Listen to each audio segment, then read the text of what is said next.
آله وصحبه أجمعين. اللهم صل على حبيبنا محمد وعلى آله وصحبه أجمعين. بسم الله الرحمن الرحيم. السلام عليكم ورحمة الله وبركاته.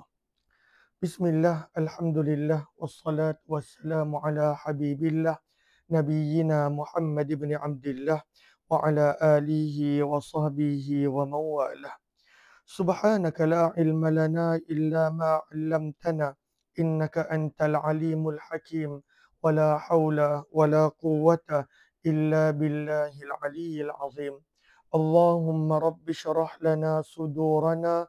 Ya Allah, lapangkanlah hati-hati kami. Wayassir lana umurana. Permudahkanlah segala urusan kami. Wahlul uqdatam min alsinatina. Bukakanlah ya Allah apa jua ikatan yang ada pada lidah-lidah kami. Yafqahu aqwalana, agar boleh difahami segala tutur bicara kami. Allahumma faqqihna fid din. Ya Allah, berikanlah kepada kami pemahaman di dalam urusan agama. Wa 'allimna ta'wil, ajarkanlah kepada kami pemahaman Al-Quran. Allahumma inna nas'aluka ilman nafi'a. Kepadamu ya Allah, kami memohon ilmu yang bermanfaat. Warizqan wasi'an tayyiba, rezeki yang luas, melimpah ruah, lagi halal, bersih, suci. Wa amalan mutaqabbala, amalan yang engkau sentiasa terima daripada kami.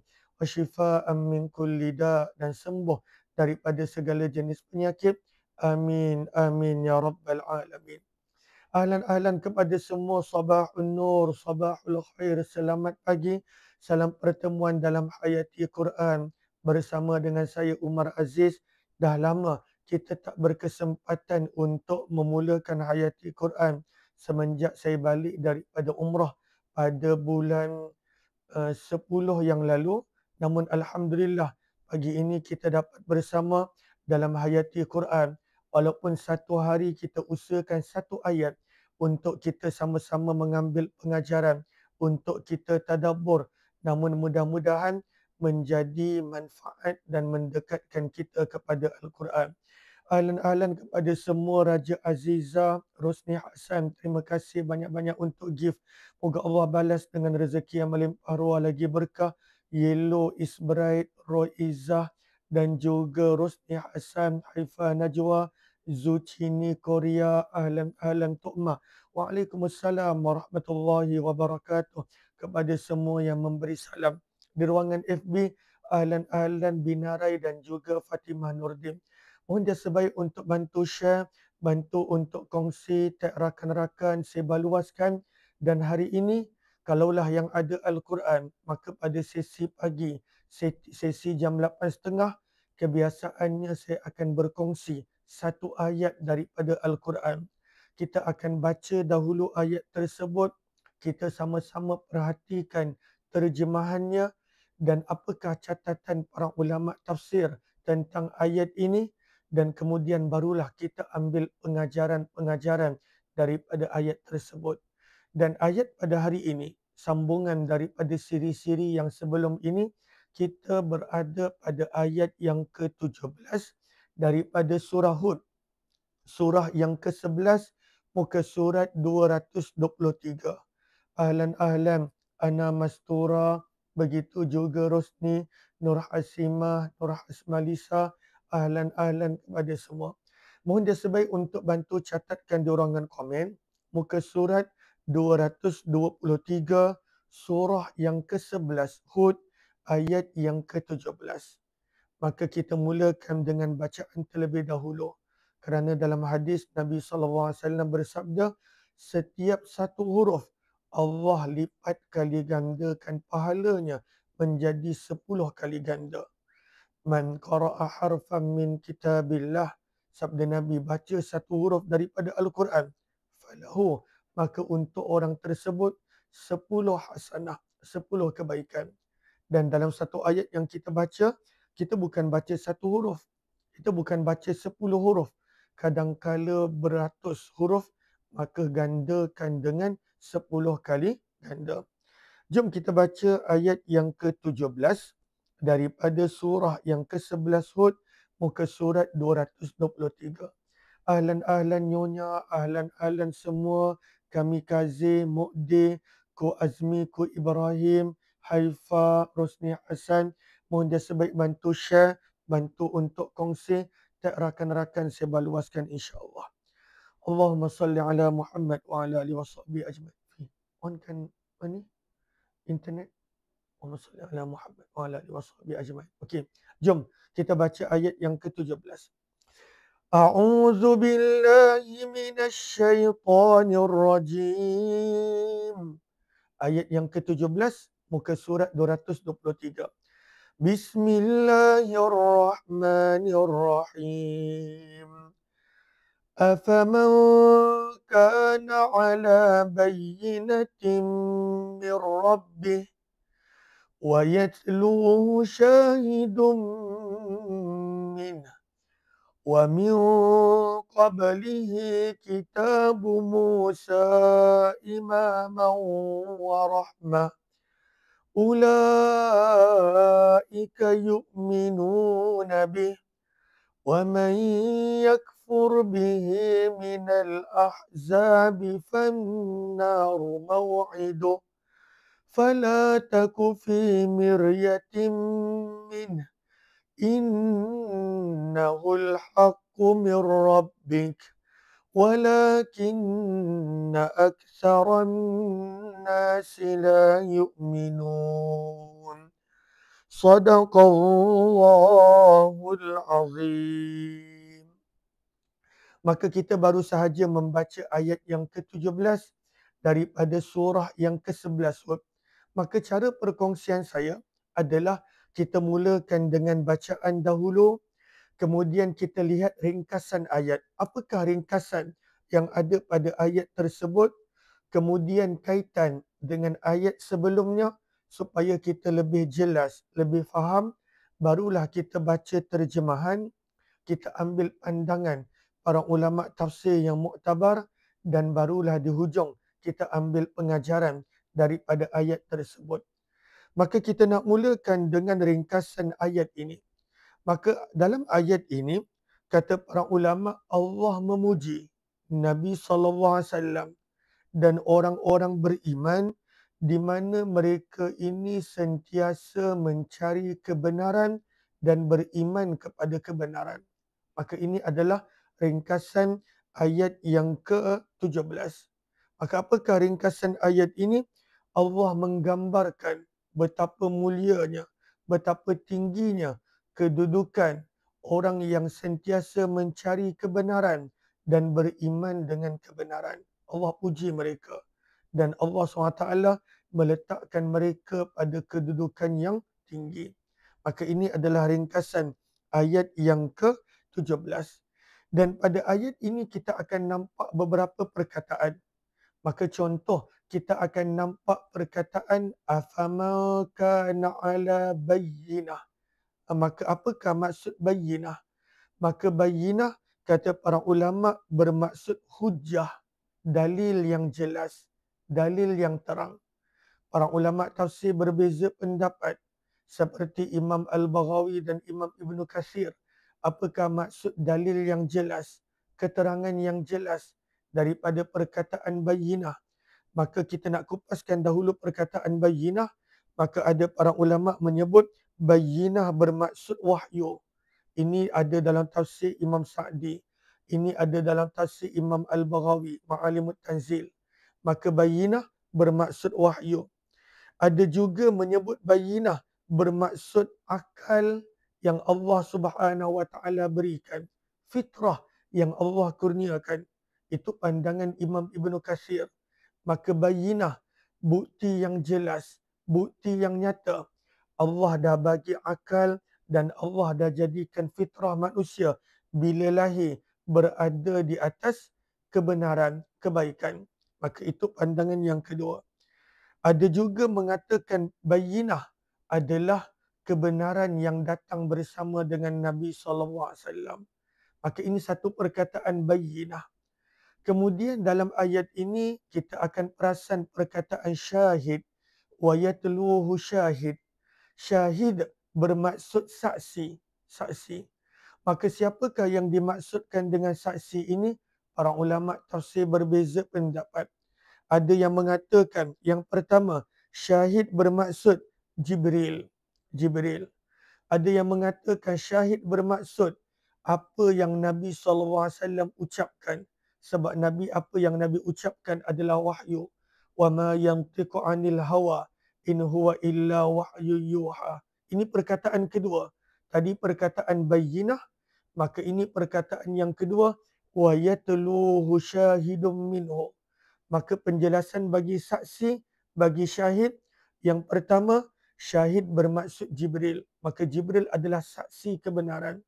Pandangan kedua, syahid, saksi bermaksud adalah ucapan Nabi sallallahu alaihi wasallam.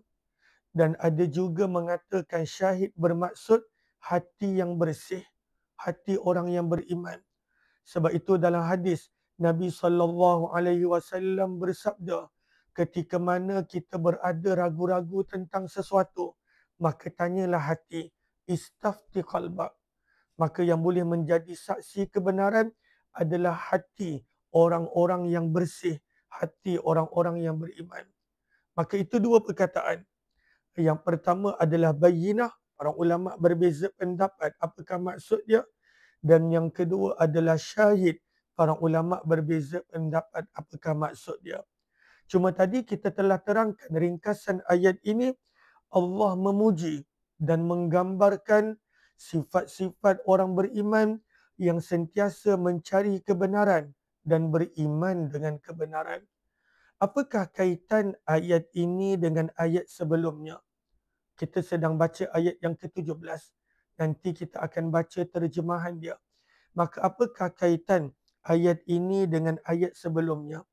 Kalau kita ada Al-Quran dan kita boleh buka Al-Quran, maka dalam Al-Quran, kalaulah kita tengok ayat sebelum ayat yang ke-17, maka pada ayat 15 dan ayat 16, Allah menceritakan orang-orang yang mengejar dunia. Perangai orang-orang yang mengejar dunia.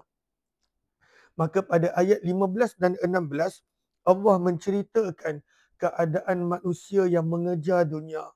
Lalu mereka menjadi hilang arah. Mereka buta daripada kebenaran. Mereka lakukan apapun amalan semata-mata kerana dunia. Itu kita dah baca pada ayat 15 dan 16. Ma kana yuridul hayatad dunya wa zinataha nuwaffi ilaihim a'malahum fiha wa hum fiha la yubkhasun. Maka kaitan ayat 17 dengan ayat sebelumnya, maka pada ayat sebelumnya, ayat 15 dan 16, Allah menegur manusia yang menjadi hilang arah, manusia yang buta daripada kebenaran, manusia yang jatuh sesat dalam kesesatan apabila matlamat mereka adalah dunia. Ahlan HB 123, terima kasih banyak-banyak. Moga Allah balas dengan rezeki yang melimpah ruah lagi berkah. Kamisah HMS, Binarai, Maimun Siddiq, Nur Fizah, Nur Aini Yusof, Rani Idris, ahlan semua. Haifa, mohon jasa baik, bantu share, bantu untuk kongsi, bantu untuk sebar luas. Maka kita dah baca ayat 17 surah Hud. Kita telah lihat ringkasan ayat. Sekarang kita berada pada fasa kaitan ayat ini dengan ayat sebelumnya. Maka kaitan ayat ini dengan ayat sebelumnya menceritakan tentang orang yang buta daripada kebenaran. Orang yang hilang arah dalam kehidupan. Siapakah mereka? Orang yang mengejar dunia. Maka Allah sebut pada ayat 15, maka orang-orang yang menginginkan dunia dan perhiasan-perhiasan dunia. Maka yuridul hayatad dunya wa zinataha. Maka mereka itu binasa, rugi, dan amalan mereka akan ditolak. Sementara pada ayat yang ke-17, Allah menceritakan tentang golongan yang hidup mencari kebenaran. Maka mereka ini berada di atas bayyinah, di atas keterangan yang jelas. Mereka sentiasa mengikuti kebenaran, beriman dengan kebenaran. Maka ini ada dibincangkan dalam ayat 17. supaya kita nampak kenapa ada orang dia tak beriman walaupun dia faham Al-Quran. Maka itulah mereka-mereka yang mengejar dunia. Dan kenapa ada orang yang beriman walaupun dia tak faham Al-Quran, walaupun dia bukan bangsa Arab. Kerana ada orang yang memang hidup dia mencari kebenaran. Maka ini adalah kaitan ayat yang ke-17 dengan ayat-ayat yang sebelumnya. Maka bila kita gabungkan ayat 17 dengan ayat sebelumnya, maka barulah kita nampak ayat 17 Allah menceritakan golongan yang sentiasa mencari kebenaran, beriman dengan kebenaran, dan golongan ayat yang sebelumnya menceritakan golongan yang menolak kebenaran kerana tujuan mereka adalah mengejar dunia.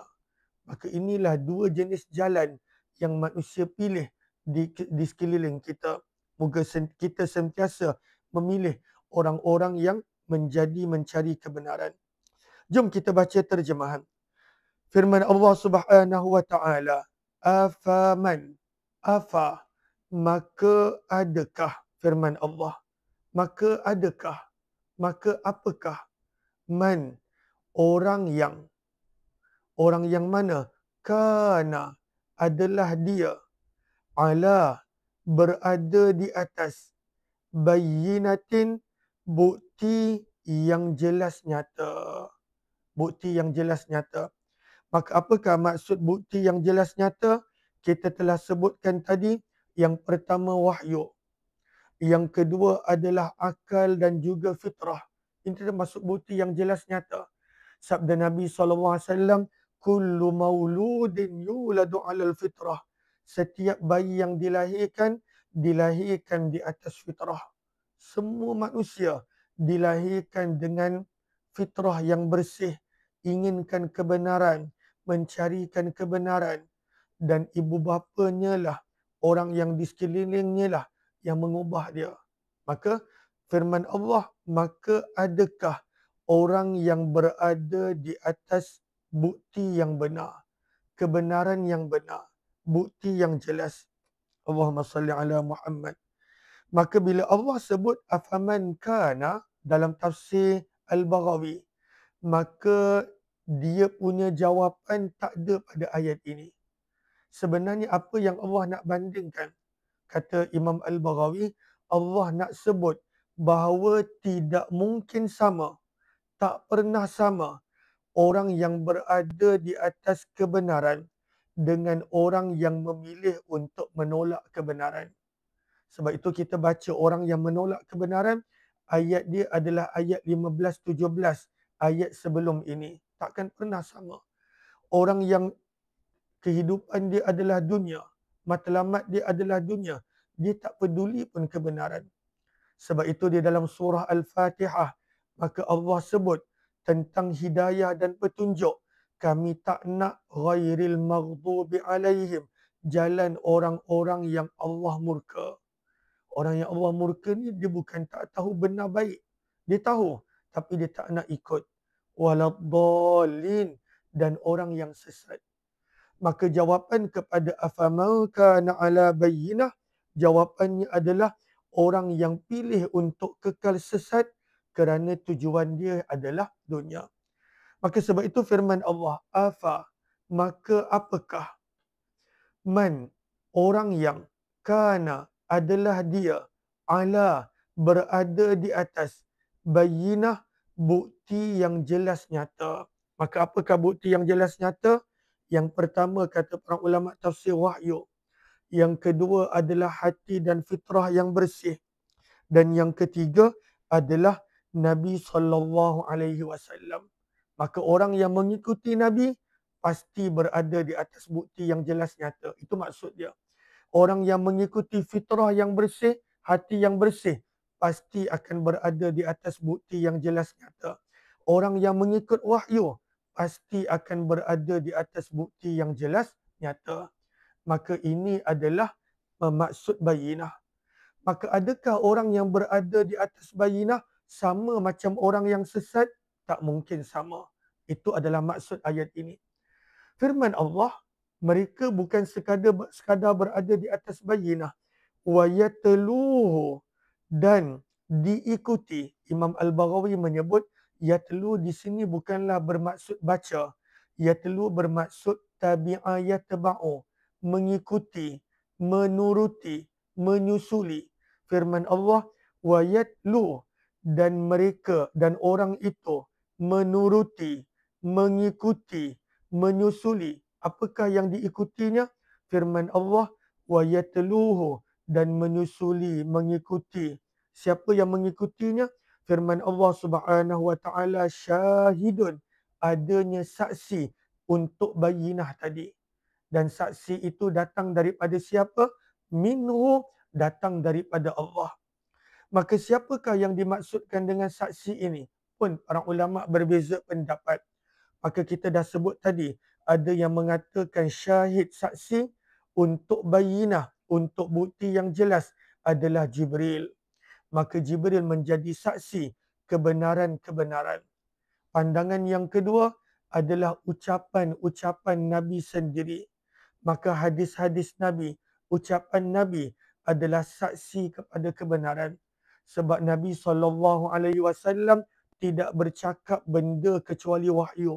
Wa ma yantiqu 'anil hawa in huwa illa wahyu yuha, yang ada di dalam surah An-Najm.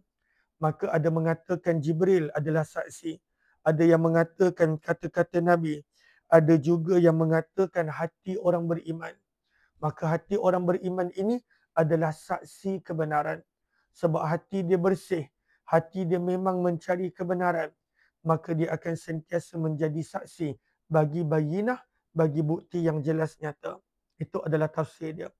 Firman Allah, maka kebenaran itu adalah seperti bayinah yang jelas, bukti yang jelas.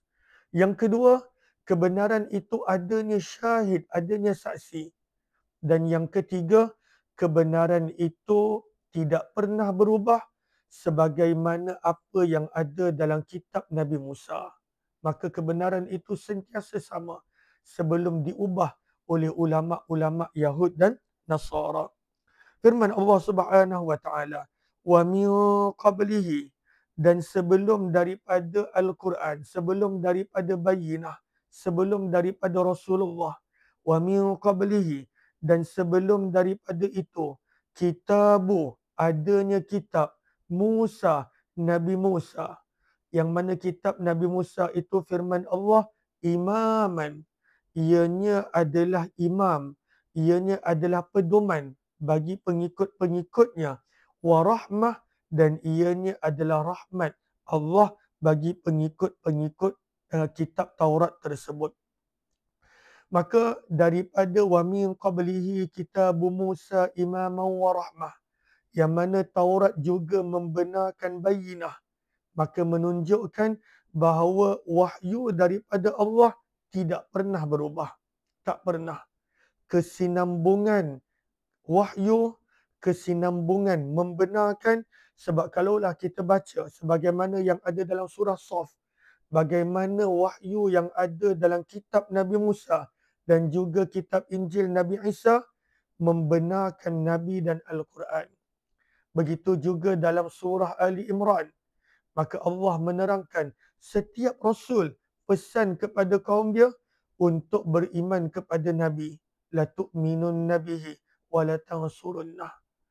Maka ada 3 bukti kebenaran. Bayyinah, syahid, dan juga kitab Nabi Musa sebelum diubah oleh ulama-ulama Yahud dan Nasara.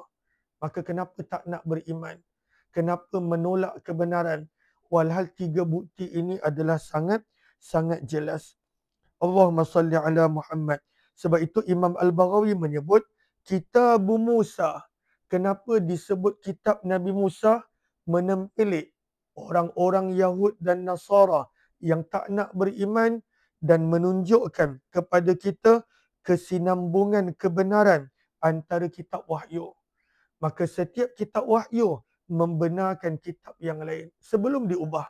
Adapun bila diubah, maka itu akan disoal dan ditanya oleh Allah Subhanahu wa taala.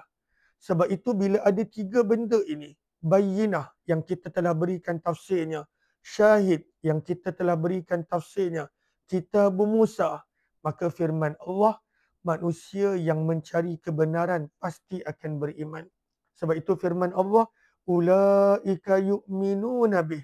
Mereka itulah orang-orang yang beriman dengannya, pasti akan beriman. Maka daripada sini pengajaran yang kita boleh ambil bahawa orang yang inginkan kebenaran, maka sebenarnya telah cukup segala bukti dan saksi. Sebab itu pada ayat ini ada sebut bayinah, ada sebut syahid. Orang yang benar-benar mencari kebenaran, bukti dan saksi mencukupi. Bahkan orang yang beriman kepada kitab-kitab yang terdahulu, kalaulah kitab itu tak diubah, pasti ada menceritakan tentang Rasulullah, tentang Nabi dan juga Al-Quran sebelum mereka buang dan mereka ubah. Maka pengajaran yang pertama, orang yang mencari kebenaran, sebenarnya segala bukti dan saksi dah cukup. Kalaulah dia benar-benar mencari kebenaran. Daripada ayat yang kita baca juga, pengajaran yang kedua kita boleh ambil. Kan tadi kita sebut bahawa bayinah antara tafsirnya adalah fitrah. Syahid antara tafsirnya adalah hati yang bersih, hati yang baik. Maka menjadi pengajaran yang kedua kepada kita, seseorang itu sebenarnya dengan panca indera yang Allah bekalkan kepadanya dah cukup untuk dia menjumpai kebenaran. Walaupun tak ada orang datang bawa dakwah, walaupun tak ada orang nasihat dan tegur, walaupun tak ada orang yang ajar, orang yang apabila dia jaga fitrah dia dan dia jaga hati dia, dia pasti akan menjumpai kebenaran. Itu pengajaran yang kedua. Bahawa kalaulah seseorang itu berada pada tempat yang paling asing sekalipun, paling hujung dunia sekalipun, kalaulah hati dia bersih, kalaulah panca inderanya dia jaga sebagaimana fitrah yang Allah jadikan dia. Sebab itu dalam Al-Quran surah Ar-Rum ayat 30 firman Allah, fitratallahi allati fataran nas 'alaiha. Maka Allah jadikan manusia itu pada fitrah yang baik. Manusia itu ada fitrah, inginkan kebaikan, ingin mencari kebenaran, maka inginkan mencari ketuhanan, maka manusia ada. Maka kalaulah manusia jaga fitrah dia, dia pasti akan jumpa kebenaran. Itu pengajaran yang kedua yang kita boleh ambil daripada ayat ini. Allahumma salli ala Muhammad wa ala alihi wa sahbihi ajma'in. Pengajaran yang ketiga daripada perkataan wa min qablihi kitab Musa imaman wa rahmah. Pengajaran yang ketiga bahawa kenabian Nabi, risalah Nabi sebenarnya dah disebut di dalam kitab-kitab yang terdahulu. Maka kalaulah ada ulama Yahud dan Nasara ingkar, sebenarnya itu adalah kerana kedegilan mereka. Maka wa min qablihi kitab Musa, dan daripada sebelum itu kitab Nabi Musa telah membenarkan Nabi dan menjadi sebagai pedoman dan rahmat, menunjukkan bahawa tentang Nabi SAW dah ada pada kitab-kitab yang terdahulu. Sebab itu Abdullah bin Salam, antara salah seorang ulama Yahudi yang awal masuk Islam, bila dia nampak je Nabi, maka dia terus masuk Islam. Sebab mereka sebenarnya dah tahu Nabi memang ada tertulis dalam kitab-kitab mereka. Tapi mana-mana mereka yang bagi alasan menolak, sebenarnya mereka itulah golongan yang degil. Maka pengajaran yang ketiga, dalam kitab-kitab yang terdahulu telah cukup segala bukti dan penjelasan tentang Nabi SAW. Dan sepatutnya mereka beriman kepada baginda Nabi SAW. Maka ini adalah tiga pengajaran. Allahumma salli ala Muhammad wa ala alihi washabihi ajma'in. Pengajaran yang keempat yang kita boleh ambil daripada bayinah, bukti yang jelas, dan juga daripada syahid, saksi. Maka pengajaran yang keempat, bila kita lihat pada ayat-ayat sebelum ini, itulah manusia. Ada dua jenis kelompok manusia. Manusia yang bila nampak bayinah, bukti yang jelas, syahid dan saksi, maka dia akan ikut kebenaran. Dan ada orang yang pilih untuk kekal dalam sangkaan, dalam kekufuran, dalam penafian, dan juga dalam kedegilan. Itu pilihan manusia. Maka daripada sini kita belajar perangai manusia, sikap manusia. Ada yang mencari kebenaran apabila dia nampak bukti yang jelas nyata, dan ada yang sentiasa dalam sangkaan. Macam zaman Nabi pun ada. Maka ada yang tuduh Nabi ahli sihir, ada yang tuduh Nabi penyair, ada yang tuduh Nabi mereka reka Al-Quran. Walhal kebenaran itu sangat jelas dan juga sangat nyata. Jom kita baca firman Allah seterusnya. Firman Allah pada ayat yang ke-17. Wa man yakfur bih. Wa man. Dan barang siapa yang yakfur, memilih untuk kufur, memilih untuk ingkar, bihi, dengan kebenaran, dengan wahyu, dengan apa yang Allah telah hantar melalui Nabi dan juga saksi. Dan barang siapa yang pilih untuk ingkar dan kufur, dan mereka ini bukan sedikit, minal ahzab, daripada kelompok-kelompok yang banyak. Maka daripada ayat ini menjadi pengajaran kepada kita, jelas macam mana sekalipun bukti akan ada golongan yang tolak dan ingkar. Itu pengajaran yang kelima. Maka kadang-kadang orang tolak bukan kerana tak ada bukti. Memang itu perangai manusia. Sebab itu firman Allah, wa may yakfur bihi minal ahzab. Ahzab menunjukkan jamak, plural, golongan yang pelbagai, kumpulan yang pelbagai. Maka daripada situ kita belajar bahawa orang-orang yang kufur dan ingkar, maka jumlah mereka adalah lebih ramai. Minta maaf, pengajaran yang kelima adalah bahawa jelas macam mana sekalipun bukti, akan ada yang tolak, akan ada yang ingkar. Sebab itu kadang-kadang ada orang kata, kenapa dia tak nak terima padahal bukti itu jelas? Memang itu sifat manusia.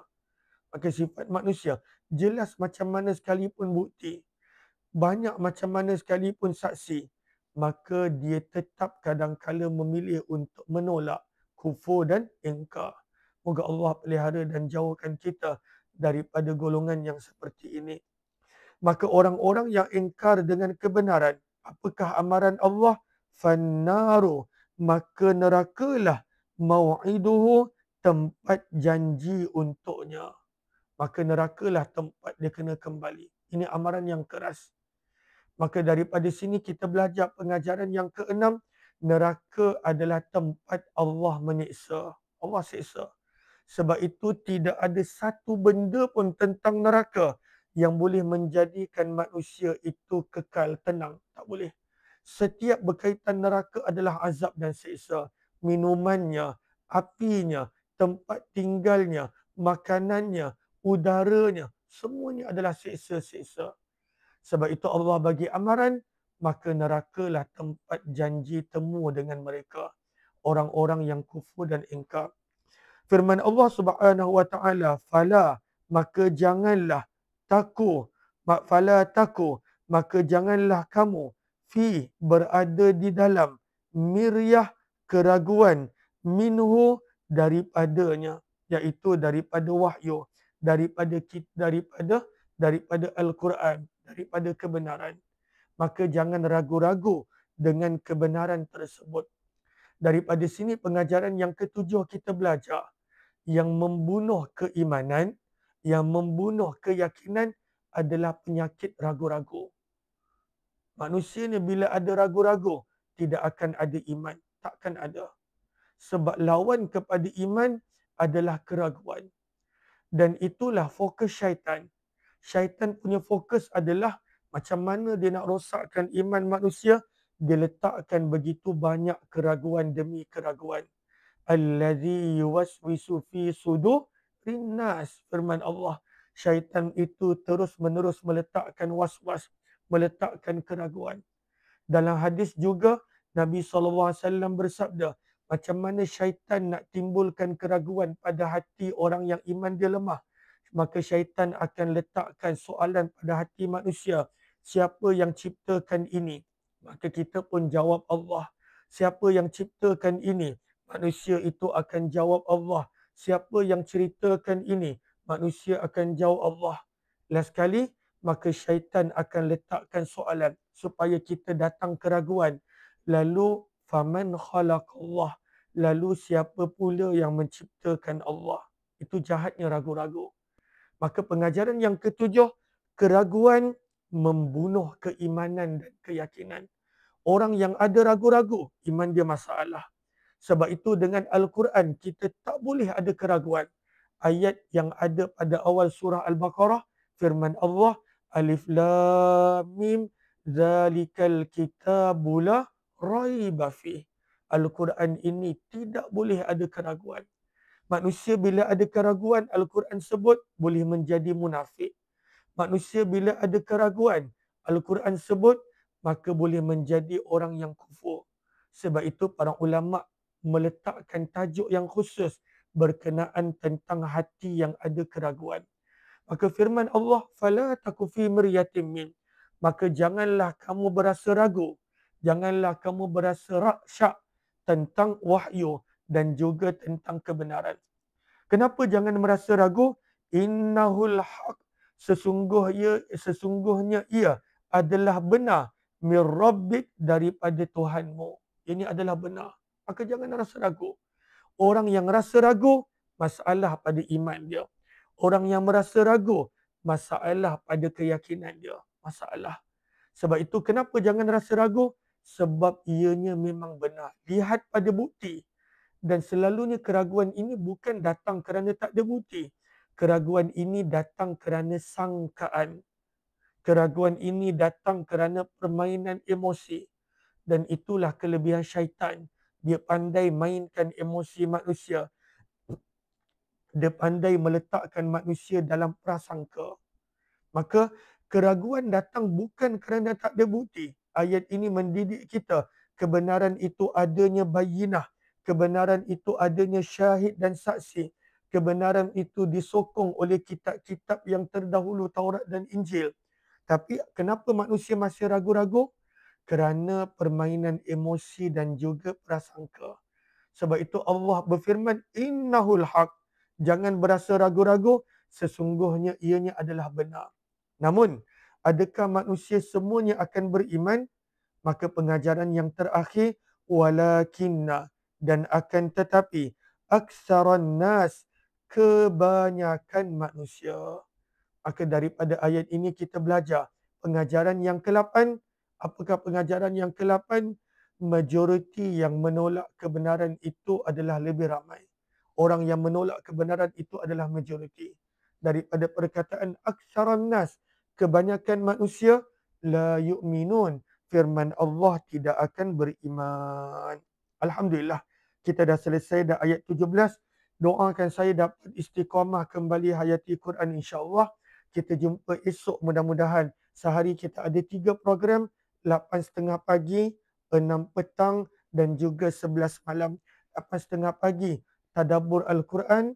Kemudian 6 petang, penawar hati. Dan 11 malam, sirah Nabi.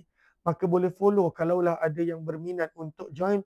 Supaya bila saya live dapat notifikasi. Dan mudah-mudahan menjadi pengajaran untuk saya dan kita semua. Amin ya Rabbal Alamin. Kita jumpa lagi sebentar lagi jam 9.45 ada tadabbur surah Yusuf pula dalam kuliah duha di Kelang.